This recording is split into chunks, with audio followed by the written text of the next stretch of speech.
Hey guys, welcome to the channel and thank you for watching. Today is the Champions League day or Champions League night. Depending on your location, it's gonna be early games and very late games. Chelsea are not involved in the Champions League. I know that. And many Chelsea fans don't care about competitions that they are not part of. But listen, if you want to understand more about football, you have to watch other teams. You have to watch other competitions. And that is the reason why we have a lot of experts at the Chelsea community that only Chelsea count. They don't see football from a different perspective. So join us tonight. Early games and late games. Football in Details YouTube channel. Live call-in show. We're going to be there for the Champions League. Sevilla against Arsenal. We have Galatasaray against Bayern Munich and tons other games. So I will see you there. Thank you so much. Don't forget to subscribe, share, comment, smash that like button. It doesn't cost you anything. It's going to take you just 1 second of your life.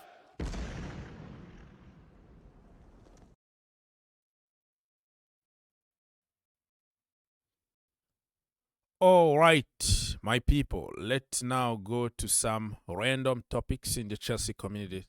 Nothing really to report. I think people are still discouraged about dropping 2 points against Arsenal, and Arsenal continue their parade in London. Open top bus parade. It's been for 4 days now that they are celebrating beating Chelsea 2-2. Yes, I said it.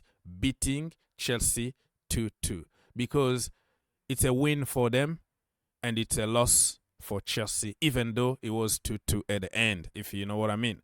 Christopher Nkunku. Christo is recovering very well, as you can tell in this video here that he posted on social media, getting ready. Hopefully he's not going to get injured again after just one game. You know what? I don't get excited anymore about Chelsea players coming from injuries because I've seen every single scenario. They will look good, and then after one game, they go back again injured. It's just like Younes James, so you know, Chile, and even Christopher Nkunku last year, he missed the World Cup. He missed half of the season at Leipzig. He came back like in February. Immediately after that, he got injured again. And then went back and came back like May at the end of the season already. So I don't really get excited anymore. Injuries are just so evil at Chelsea Football Club. It is what it is, okay? I don't really get excited anymore. Oh, he's coming back. We're going to do this and that. You don't even know how good or bad he's going to be in the Premier League after a long-term injury, you know? So it is what it is, but good luck. And it feels good to see him training, but it's not something that I would take like seriously, you know? Anyways, let's go. Have you heard of this guy here? Serhou Guirassy. Guirassy was playing in the French league last season. I did one watch along between PSG and Reims. I didn't notice him at all. You know, it was, you know, there are certain games that you just watch and you don't care. You don't even know some players. But he moved to Germany last season in the French league. I think all competition for Reims, he scored like 5 goals. And then he moved to Germany and he's scoring for fun.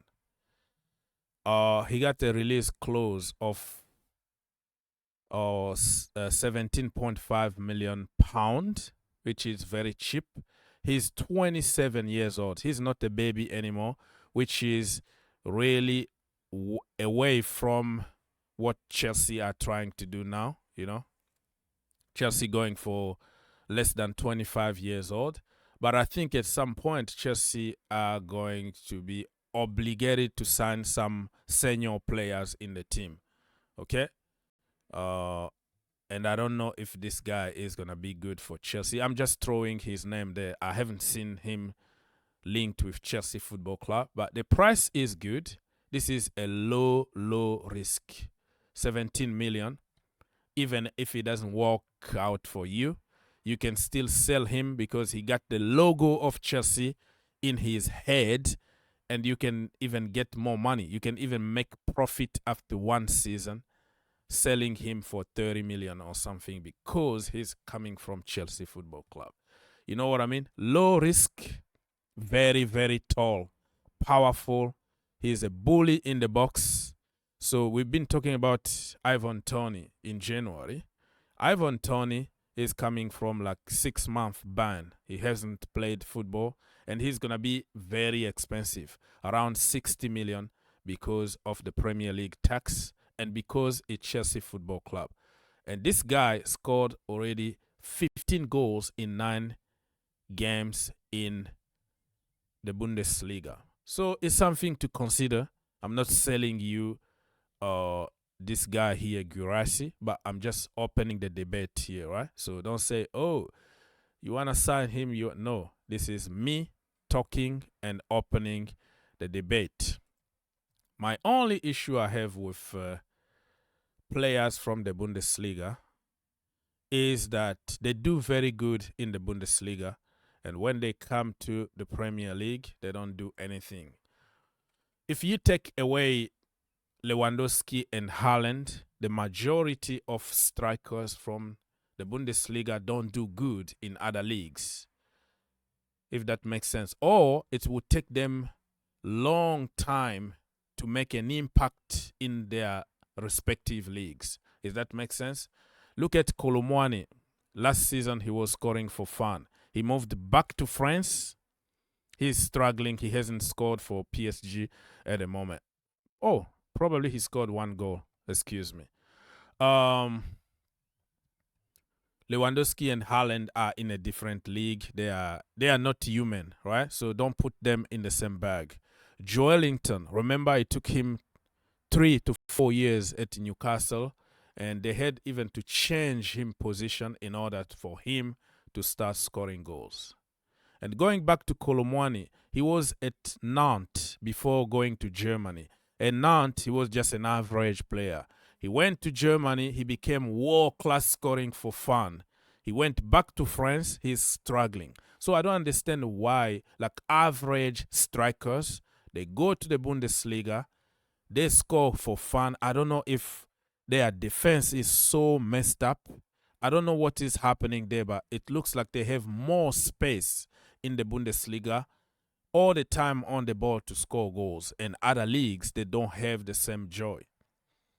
Fabinho, when he joined Liverpool, you know, at the beginning, he struggled a lot until Klopp came, and slowly and surely, after like 3-4 years, he started scoring some goals and also playing a very good role in the team without necessarily scoring a lot of goals, if that makes sense. Timo Werner, the rest is history. Kai Havertz, Sebastian Haller, Andre Silva, Piatek, remember him? Luka Jovic, Marcus Thuram. I can go on and on and on. The list is so long of players that did very good in the Bundesliga and flopped in other leagues.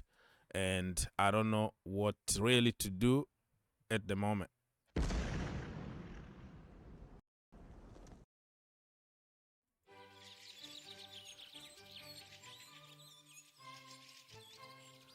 All right, my people. We have,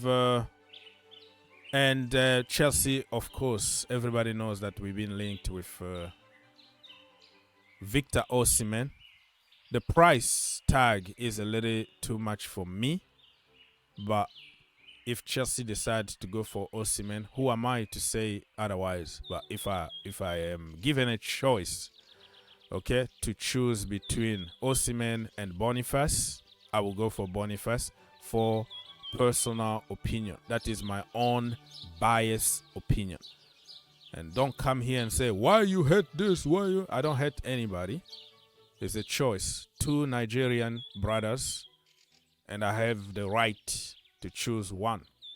And the way I love my football, I love the way Boniface plays instead of Osimhen, that I think is more a little bit of fox in the box, one-dimensional. And I think Boniface is overall a better player, and with a high ceiling in the future. He can assist, he can score from every angle, he can defend, he can do pretty much everything. That is my choice. It's not your choice, but I know that Osimhen been proven in the very, very top level for years, but because of the price and because of my own biased opinion choice, I will go for Boniface. Nothing against Osimhen, and if he signed for Chelsea Football Club, he's my boy, and I will call him the best in the world. I will support him. I even called Lukaku the best in the world because I support anybody that signed for Chelsea Football Club. I don't care if you are coming from Brazil, France, Nigeria, South Africa, Ghana, China, or England, or academy. I don't care. We are all blue. The only color that we are here to defend is the blue color. Contrary to other people who will flip-flop depend on what people want to hear. If people want you to insult Mason Mount and insult Conor Gallagher and make stupid theory just for your own good, just so people can love you and subscribe and send you money, I'm not going to sell my soul just to lie to people for money. I'm not going to do that. I'm going to die poor, but telling the truth and respecting another human being without xenophobia, without, jealousy and stupidity and evil. I have to tell the truth. That is the way I was raised, and I'm not going to change for that. I'm not going to change for anybody. You know what I mean? All right, what else is happening in the Chelsea community today? Nothing. We continue the preparation for the game on the weekend against Brentford. The boys are in good spirit. Let's hope that we can win the game against Brentford, because the last time we played them, they beat us at the Bridge. Remember? Last May, they beat us 2-0 at Stamford Bridge. So we have to win this game against Brentford. No more excuses. Reece James is back. I think he's going to be ready to play. Nicholas Jackson, I think he's going to feel much better to play that game. Basketball in America, the season is here. NBA. Look at this guy, my boy Chukwuemeka. Kani! The album is dropping, people. Check on your streaming service, because he's dropping something. Something big is coming from Chukwuemeka. Look at this boy. Look at his muscles, right? Yeah, my own boy. Look at his muscles. And people will tell you he needs to put more muscles. No, let him alone, okay? I don't want him to put any muscle, because when you put too much muscle, you might end up by being like Lukaku or the Big Show. Let people grow their muscles naturally. A little bit of gym, a little bit of training, a little bit of everything. You have to find balance. Now it's all about, six-pack. About you have to be like Adama Traore. Come on. That's why you get injuries here and there, because your muscles can't even breathe anymore. Come on, let people be themselves. Chelsea have inquired about the potential transfer of Inter Milan left back Federico Dimarco. Listen, people, I'm not going to go, right or left here. I don't see why Chelsea still have Cucurella and you have Jan Madsen, and you just let one of the brightest young player in Europe in Lewis Hall go almost on free to Newcastle United, and you're going to pay another guy that will come for 100k a week or 150k a week, and you pay a transfer of 35 to 50 million. This is just ridiculous and stupid. I think this is not going to happen. We still have Chile. If we sell Chile, yeah, you can understand. If you sell Madsen, you can understand why you're looking for another left back. But at the moment, I think people are looking just for stuff to say because it's so quiet. And at the moment, people are just looking for something to attract people or drive traffic. I don't think this is going to happen. And I don't want him to come at Chelsea Football Club.